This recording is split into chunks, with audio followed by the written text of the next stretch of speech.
It is game time once again as the Minnesota Wild face the St. Louis Blues tonight in St. Louis. We take a look at some injury updates for the Wild, plus what do the Wild need to do to beat the Blues, and what does the Western Conference playoff picture look like? Who's in, who's out? We find out that and more today on Locked on Wild. You're Locked on Wild, your daily podcast on the Minnesota Wild.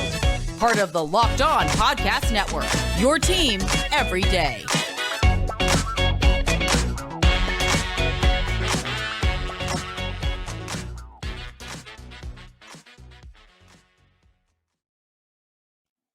Welcome to another episode of Locked on Wild, your daily Minnesota Wild podcast, part of the Locked on Podcast Network, your team every day. Thank you for making Locked on Wild your first listen every day. And just as a reminder, Locked on Wild is free and available wherever you listen to podcasts. On today's episode of Locked on Wild, we take a look at the keys to tonight's game against the St. Louis Blues to allow the Wild an opportunity to finish the road trip 3-1 as opposed to coming home with a split. We look at injury updates from Matt Dumba, John Merrill, and Matt Boldy. And we look at the Western Conference playoff picture as well, seeing who is in currently, who is out, and who could potentially hop in the rest of the season. My name is Seth Topal, host of Locked on Wild, your veteran captain of the show, and happy to be along with you here for a Friday episode of Locked on Wild. If you missed any of our previous episodes this week, make sure to follow along wherever you listen to podcasts so you don't miss out on any episodes covering the Minnesota Wild. St. Louis on the docket tonight for the Wild, the final game of their 4-game mini road trip before a mini homestand of 2 games before more games on the road. All in all, 13 games left on the season for the Minnesota Wild. And as of now, number 2 spot in the playoffs. This one against the Blues is going to be a big one because that could further help solidify the Wild's spot in the division race, keep them in that top 2, give them a leg up on the Blues. A lot at stake in this one this evening. And so let's start by taking a look at the injury updates for a couple of Minnesota Wild players who are banged up heading into this game. We'll start with Matt Dumba, who left the game against the Predators. Now, according to Dean Evason after the game, the team did not think that Dumba's injury was good, said it didn't look great. They didn't have any sort of further update on his status. However, that has changed, as Dean Evason mentioning today. Shout out to Anthony LaPanta for this tweet from earlier. Matt Dumba did not skate today with an upper body injury. According to Dean Evason, it's not as serious as they initially thought.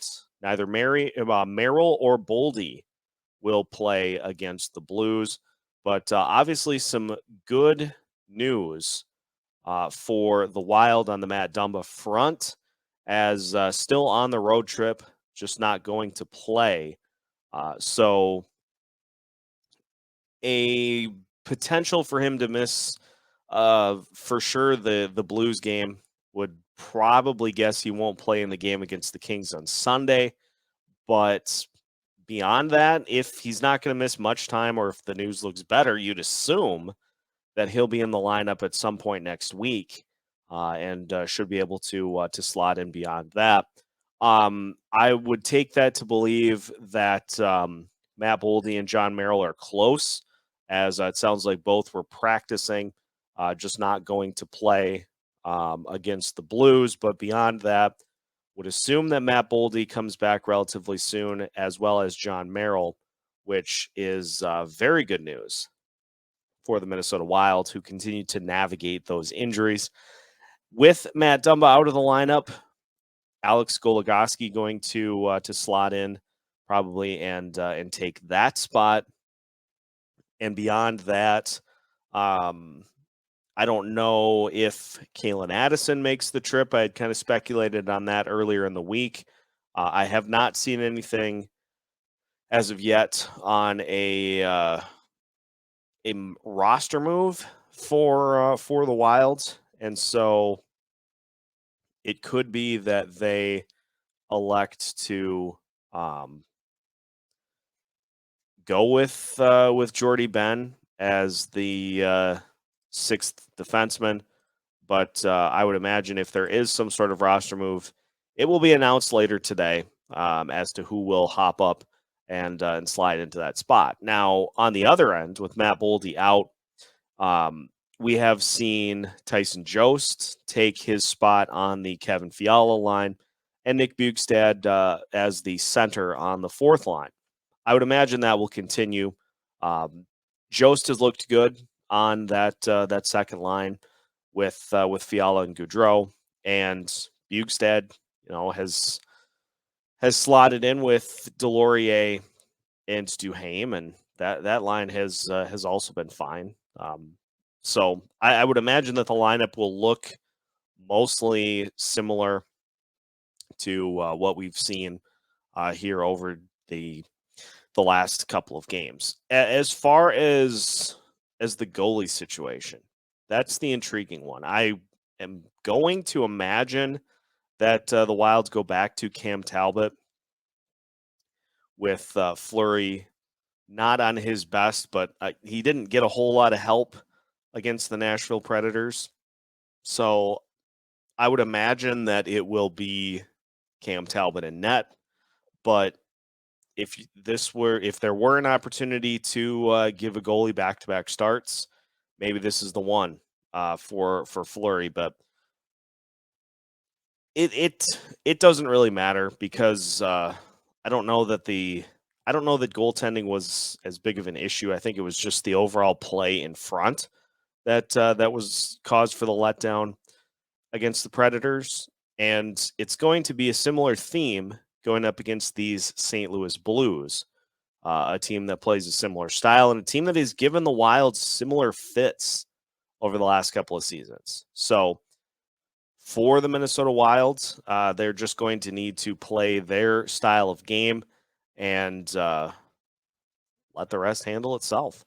So there's your injury update. As for the injuries that are currently being dealt with for the Minnesota Wild, expect more news coming later today as to if there's a roster move made or if the Wild roll with what they've got against the St. Louis Blues. Speaking of those Blues, we'll take a look at how St. Louis has been doing here recently with a look at some of the numbers in the second half of the season for both teams. Some interesting numbers for both St. Louis and the Minnesota Wild. We'll talk about that as we preview tonight's matchup against the Blues on Locked on Wild after this. April showers bring May Built Bars. If you're looking for a little something to jog your weight loss goals, Built Bar is here to help. And if you are looking for a different style of Built Bar, Puffs are the way to go. If you haven't tried the Puffs, you're missing out on one of Built Bar's best tasting bars. Puffs are the first ever protein-infused marshmallow. They're fluffy, they're marshmallowy. They're not just a protein bar, they're a treat, and they're covered in 100% real chocolate.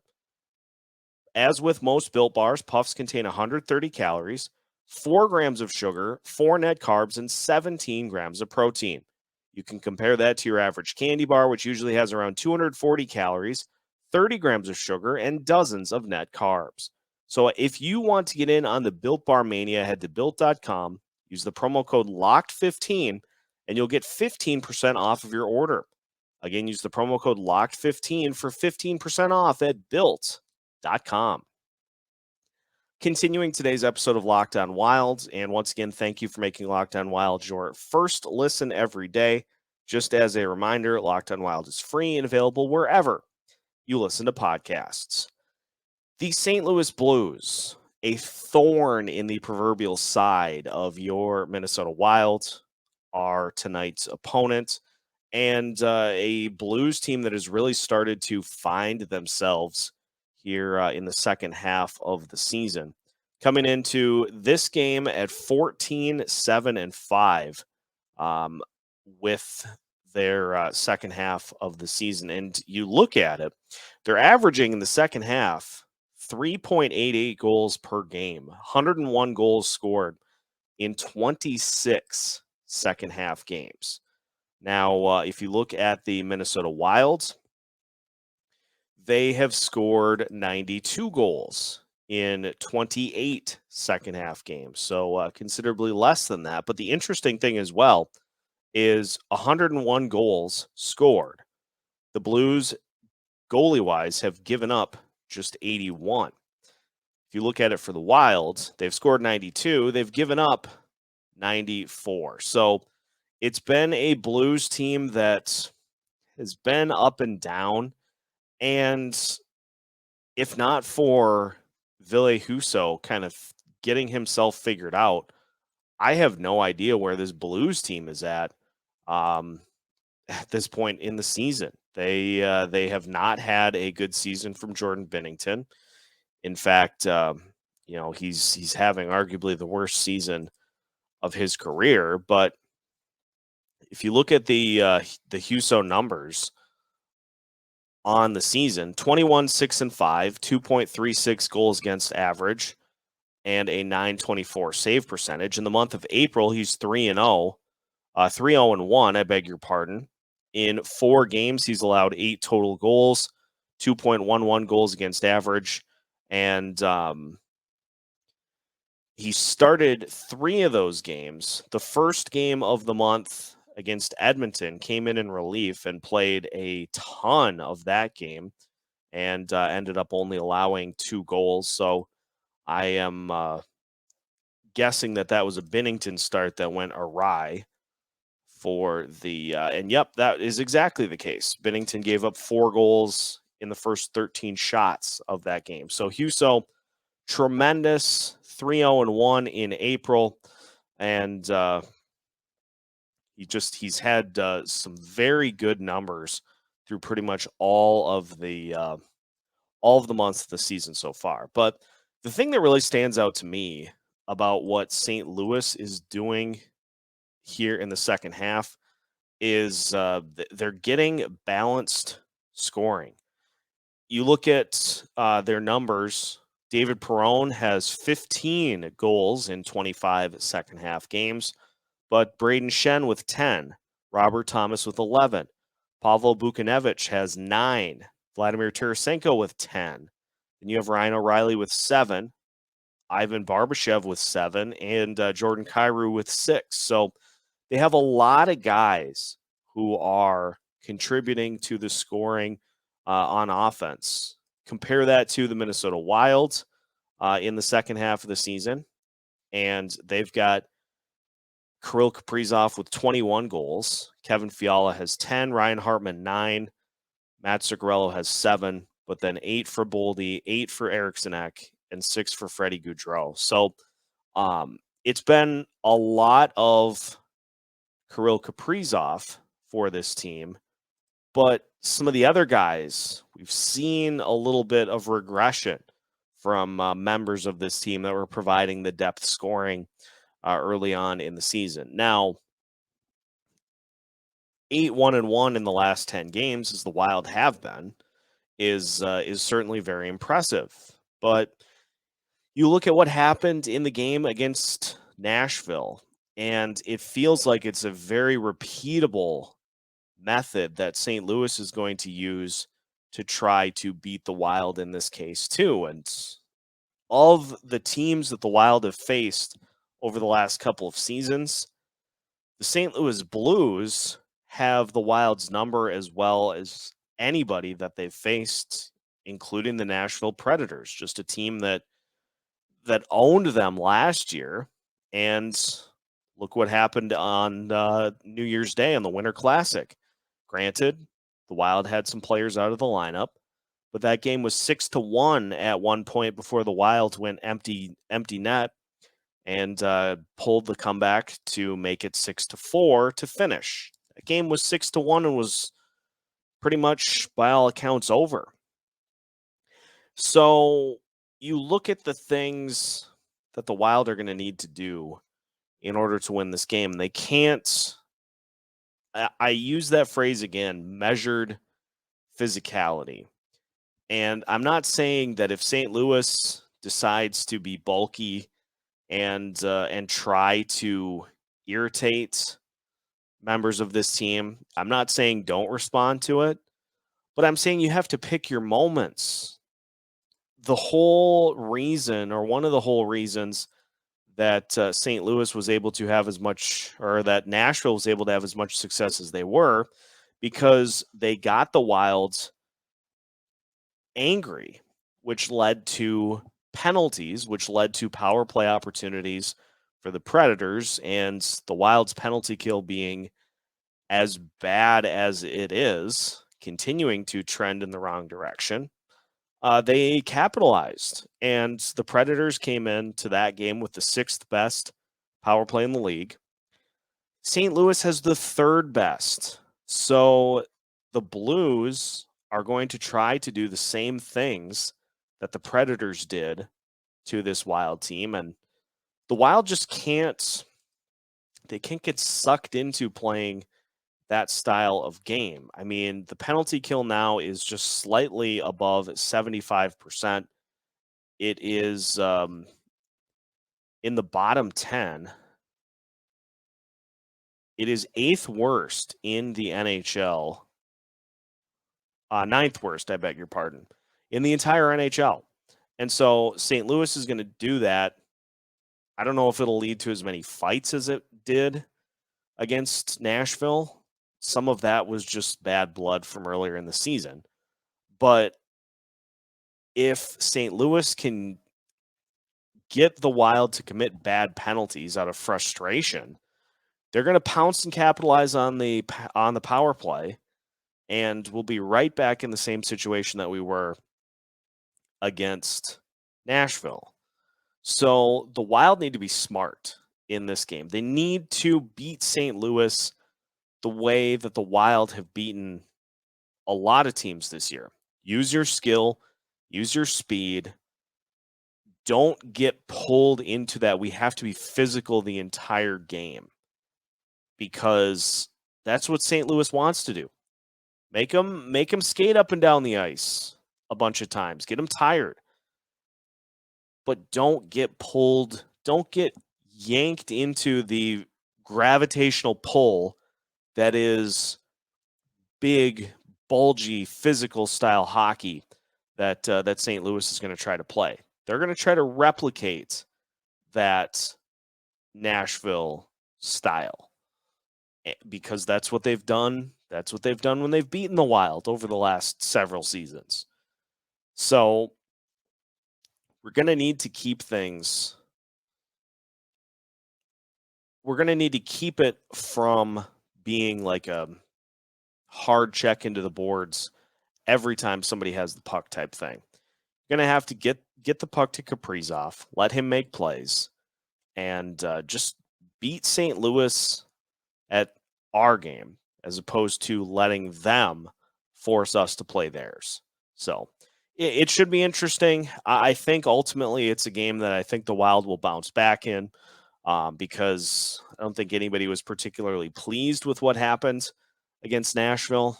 So I think this will be a bounce back win for the Wild, and I'm hoping that we will see a little more of what we've been used to all year, as opposed to fight, fight, fight. I mean, it was a repeatable pattern every goal. Fight, bad penalty, power play goal allowed, lather, rinse, repeat.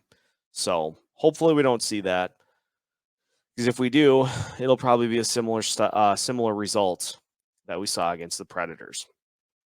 And speaking of the Predators and the rest of the Western Conference, the playoff chase is starting to thicken.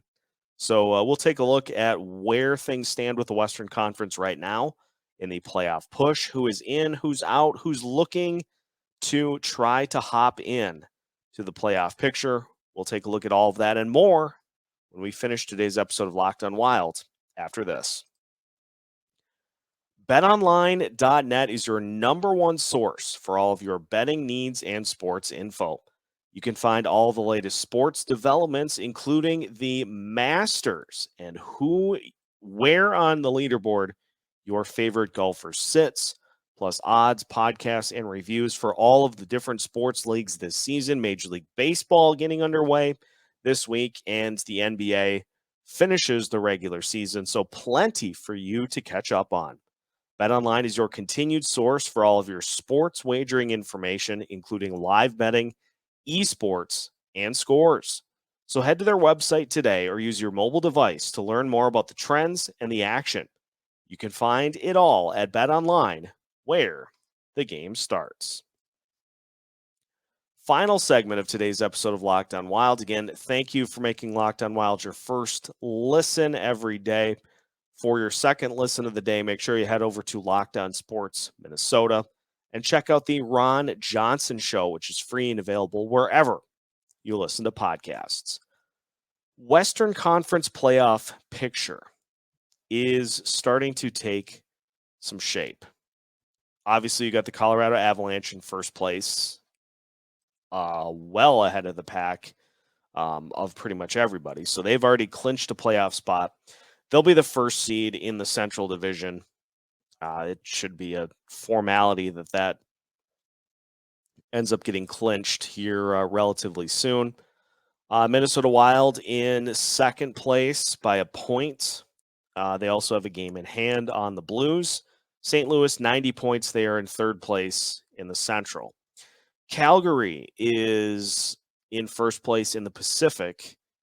They are 6 points clear of the Edmonton Oilers, who are in second, and the surging Edmonton Oilers have won 5 games in a row. The Los Angeles Kings sit in third place with 86 points. They have 72 games played, the most in the Western Conference, so they're running rapidly out of room and trying to solidify themselves as one of those top seeds so they don't fall to the mercy of the wild card picture.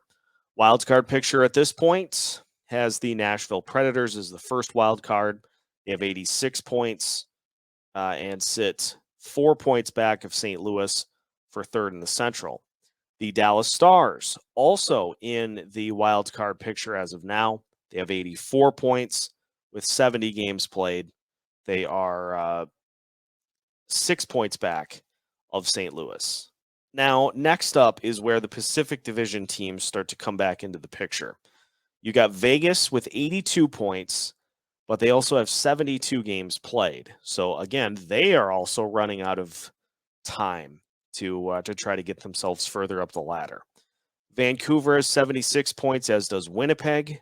They are behind 6 points behind the Golden Knights. Anaheim is I don't think Anaheim has enough that they can do to get themselves back in. With 72 games played, they're at 68 points. So it's basically going to come down to if Vegas can leapfrog either of the wild cards teams, Nashville and Dallas. Vegas has a chance. Vancouver and Winnipeg have less of a chance because they're both going in the wrong direction. Vancouver is 3-4-3 in their last 10. Winnipeg is 5-5 in their last 10. And the Anaheim Ducks, there's no chance. They're 1-7-2 in their last 10. But you look at this point in the season wanting to play your best hockey into kind of, as opposed to falling back into the general mass of what is going on, the general mess of what is going on. You want to be playing your best hockey to elevate yourself out of the pack and not leave anything to chance. Teams that are doing that: Colorado Avalanche, 8-1-1. Minnesota Wild, 8-1-1, although having lost their last game to Nashville. St. Louis is 6-3-1 in their last 10. They've won 3 in a row. Calgary, 5-3-2. They've won 2 in a row. Edmonton, 5 wins in a row. They're 7-2-1 in their last 10. The LA Kings, 5-3-2 in their last 10. They've lost 1 in a row, though. But then Nashville, 6-4 in their last 10. They've won 2 in a row. And the Dallas Stars, 7-2-1 in their last 10, but they just lost to the Toronto Maple Leafs. So of the teams that are currently in at this point, I think it's safe to say Colorado, the Wild, and the Blues, I think that'll end up being the top 3 in the Central. Now, if the order switches between the Wild and the Blues, that certainly is a possibility. Ultimately, though, I think the Wild end up getting the 2 spot in the Central Division. I think the Pacific is pretty set as well. Vegas may challenge for a wild card spot. Well, they are challenging for a wild card spot. They may end up pulling one of those wild card spots, but I think ultimately it's a 3-team race in each of the divisions and the wild card as well. I think Nashville's pretty set as that top wild card spot. The challenge is going to become the Dallas Stars and the Vegas Golden Knights. With Vegas having played 2 more games than Dallas, can the Golden Knights get themselves on a roll to leapfrog the Dallas Stars? With Vegas having 10 games left, here's what they have on their schedule. Vegas will play home against Arizona. Then they have the Canada road trip, Vancouver, Calgary, and Edmonton all on the road. Then New Jersey and Washington and San Jose at home. And they finish at Dallas, at Chicago, at St. Louis. Now for Dallas, their schedule looks like this. They will play the New Jersey Devils at home. Then they play the Chicago Blackhawks on the 10th on the road. Then it's home against Tampa Bay on the 12th, home against Minnesota on the 14th, home against San Jose on the 16th, then at Vancouver, at Edmonton, at Calgary, and then home the rest of their schedule. So home against Seattle, home against Vegas, home against Arizona, and home against Anaheim. So of the 2, you'd have to say that Dallas has the more favorable schedule the rest of the way with 8 home games and home games against San Jose, Seattle, Arizona, Anaheim, New Jersey. Those are very winnable games, to say the least. So I think you'd have to say of Dallas and Vegas, I think Dallas is the team that has the more favorable schedule to get that second wild card spot. So I think we're going to go with that. I think it'll be, as mentioned, Colorado, the Wild, St. Louis, then Calgary, Edmonton, LA Kings. Your wild card spots are Nashville and Dallas. I think that's what we'll see in the Western Conference playoff picture. So put that down, jot it down, take notes, and we'll see if that is indeed what happens once the regular season is over. We got 3 weeks or so left of the regular season, and then after that, playoff time. So it will be fascinating to see how all of these playoff races play out. But just like coaches do, we got to focus on the game in front of us, which is the St. Louis Blues tonight, and then the LA Kings on Sunday. And that is going to wrap it up for today's episode of Locked on Wild. So now, once again, that your first listen of the day is done, make sure you head over to the Locked on NHL podcast to get a recap of all of your favorite NHL teams from your favorite Locked on NHL insiders. Locked on NHL is free and available wherever you listen to podcasts. Just like Locked on Wild, make sure that you subscribe and follow us everywhere so that you don't miss out on any new episodes or any Wild-related news. We are keeping you as up-to-date as we possibly can with new episodes every Monday through Friday and new social media content coming every day of the week as well, so that you don't miss out on any big Wild news, any big Wild comebacks, any big Nick Delorier fights. It's all part of the Locked On Podcast Network.